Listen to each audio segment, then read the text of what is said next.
හොඳයි. අපි අද බලමු මිනිසාගේ කට ඇතුලේ දත් වර්ග 4ක් කොහොමද පිහිටලා තියෙන්නේ කියලා.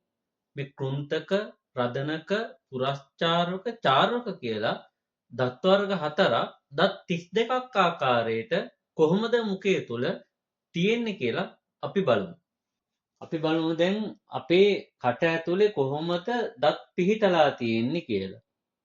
එතකොට මේ තියෙන්නේ යට ඇඳ, මේ තියෙන්නේ උඩ ඇඳ. රයිට්. අපි බලමු දැන් දත් 32 තියන්නේ කොහොමද කියලා. ඔන්න දැන් උඩ ඇඳ මං හරි මැදින් ලකුණු කරා. මේ තියෙන්නේ අපේ උඩ ඇඳේ දකුණු පැත්ත. දකුණු අර්ධය තමයි ඔය තියෙන්නේ. හරි. මේ තියෙන උඩ ඇඳේ තියෙන වම් අර්ධය. රයිට්. එතකොට අපේ කට වම් සහ දකුණු කියලා දෙකකට බෙදන්න පුළුවන්. යට ඇඳත් එහෙමයි. යට ඇඳ ඔහොම ලකුණු කරොත් මැද ඔය තියෙන්නේ දකුණු පැත්ත. ඊළඟට මේ තියෙන්නේ යට ඇඳේ තියෙන වම් පැත්ත. රයිට්. අපි බලමු දැන් මේ උඩ ඇන්දේ සහ යට ඇන්දේ කොහොමද මේ පැති දෙකේ දත් තියෙන්නේ කියලා. මම දැන් පළමුව උඩ ඇන්දේ තියෙන දත් වර්ග ටික ලියනවා. රයිට්. ඔන්න උඩ ඇන්ද හරියටම මැදින් දෙකට බෙදුවා. දැන් බලමු උඩ ඇන්දේ දකුණු පැත්තේ එක අර්ධයක දත් කීයක් තියෙනවද කියලා. 8ක් තියෙනවා. අපි බලමු මේ 8 මොනවද කියලා. ඉස්සල්ලාම තියෙන්නේ කෘන්තක දත් දෙකක්. බලන්න. පත්තාකාරයි කියලා කියනවා මේ දත් නිකං දොදොල් හැඳි ගාන පත්තක් වගේ. ඉන්සිස කියලා කියන්නේ අපි අයි කියලා දානවා එතන. සිංහලෙන් ලියද්දි ඔයාලා කෘන්තක කියලා ඔතන දාන්න. කෘන්තක උඩ ඇන්දේ දෙකක් තියෙනවා. ඒ වගේම අපි බලමු දැන් යට ඇන්දේ කෘන්තක කීයක් තියෙනවද කියලා. දැන් බලන්න. යට ඇන්දේ ගත්තොත් එහෙම ඒත් කෘන්තක දෙකක් තියෙනවා. පේනවනේ 1 2. යට ඇන්දෙත් කෘන්තක කීයක් තියෙනවද? දෙකක් තියෙනවා. ඔන්න උඩ ඇන්දේ 2යි යට ඇන්දේ 2යි. රයිට්. ඊළඟට අපි ලියමු දැන් රදනක දත් කීයක් තියෙනවද කියලා උඩ සහ යට.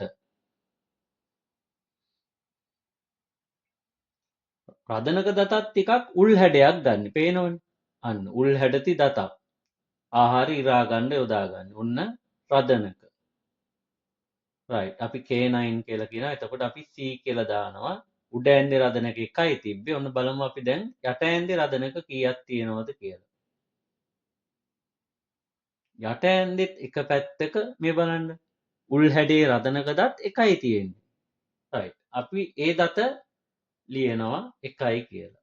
ඔන්න උඩ ඇන්දේ රදනක 1යි යට ඇන්දේ රදනක 1යි. හරි. ඊළඟට පුරස්චාරක දත්. ටිකක් පොඩි හැබැයි ආහාර ඇඹරීමට යොදා ගන්න. බලන්න දෙකක් තියෙනවා. පුරස්චාරක දත් දෙකක් පේන්න තියෙනවා. රයිට්. උල් නැහැ. මේවා පැතලි. රයිට්. එතකොට ඒක අපි ප්‍රීමෝල කියලා කියනවා. එතකොට P දානවා දෙකක් තිබ්බා. උඩ ඇන්දේ දෙකයි. දැන් යට ඇන්දේ බලන්න. යට ඇන්දේ පොඩි පැතලි දත් දෙකක් තියෙනවා. පොඩි පැතලි. ආහාර අඹරන්න තමයි යොදාගන්නේ. right. යට ඇන්දෙත් ඔන්න පුරස්චාරක දත් දෙකක් අපි දැම්මා. right. ඊළඟට චාරක. බලන්න චාරක ටිකක් ලොකුයි දත්. දත් තුනක් තියෙනවා. 1යි 2යි 3යි. right. උඩ ඇන්දේ චාරක දත් තුනක් තියෙනවා. මෝලාර් කියනවා. එතකොට අපි M දානවා. M 3යි. right. චාර්වක දත් 3යි උඩ ඇන්දේ. දැන් යට ඇන්දේ බලන්න. යට ඇන්දේත් ඒ වගේ පැතලි ලොකු දත් 3ක් තියෙනවා. එහෙනම් 3යි කියලා දානවා. right. ඔන්න දැන් අපේ එක ඇන්දක එක පැත්තක දත් තියෙනවා 8ක්. right. කෘන්තක 2යි රදනක 1යි කෘන්තක 2යි රදනක 1යි පුරස්චාරක 2යි චාර්වක 3කුයි. right. ඒක තමයි අපි මේ ලියලා තියෙන උඩ. ඊට පස්සේ යට ලියලා තියෙන්නේ ඒ විදියට.